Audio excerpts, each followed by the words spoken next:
Ni juu ya kuitwa na Mheshimiwa Waziri George Boniface Simbachawene.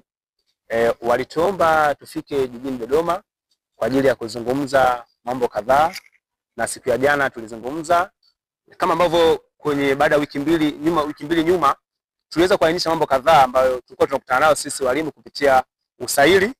Yote hayo tuliweza kuzungumzia, lakini pia tuliwasilishia makala yetu hii yenye peji zaidi ya 22 ni namna gani ambavyo sisi walimu tunakutana na changamoto zote kuanzia kwenye usaili mpaka mwisho. Adhima yetu ni ajira, na mpaka sasa hivi serikali imetoa timeline kwamba siku 30 mpaka 45 itakuja na majibu kuhusu hatima hii ya ajira.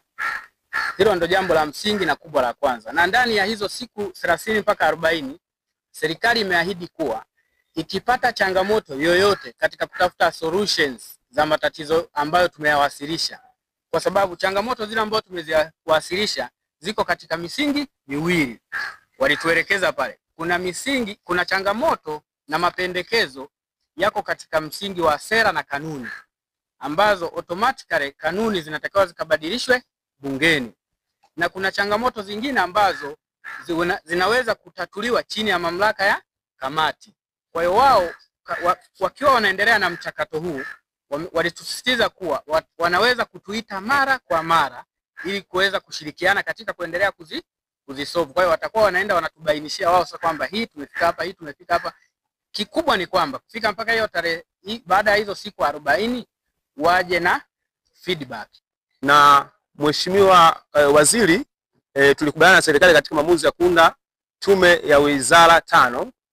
Hizo wizara ambazo zinaweza kufuatilia changamoto ambazo sisi tumeziwasilisha.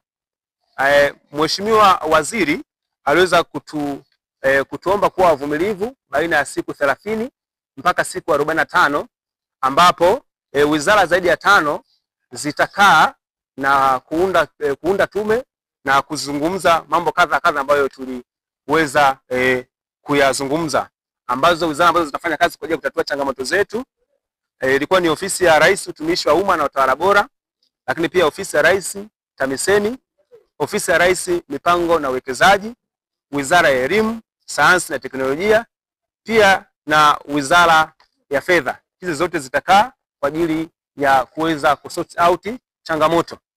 Baada ya hapo watatuita tena wananeto tukae kwa ajili ya kushughulikia sasa vile vitu ambavyo wao wameona vinawezekana kufanyiwa kazi kwa muda huo.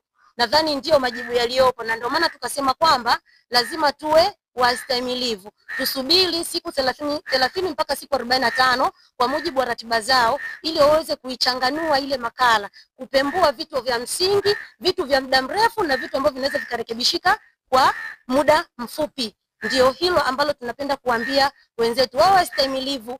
Swali la ndugu mwandishi pale anasema kwamba neto ipo. Je, serikali ikiajiri walimu wote wasio na ajira, hii neto na wale wanafunzi ambao wanasoma vioni walimu, itakuwaje? Labda tu jibu jepesi na la haraka tu ni kwamba kama watu wote wameajiriwa sasa, ina maana tayari neto haipo. Unaelewa vizuri? Sasa basi, kwa sababu bado muda tunao na bado uzuri tuko na mazungumzo na serikali, tutajitahidi kuongea na serikali namna ambayo itaturahisishia sisi ili huduma hii ya vijana kwa serikali iendelee kuwepo. Sio tu kwa walimu, tunazo sekta nyingi ambazo zinaweza kushauri namna bora zaidi ya kuweka mambo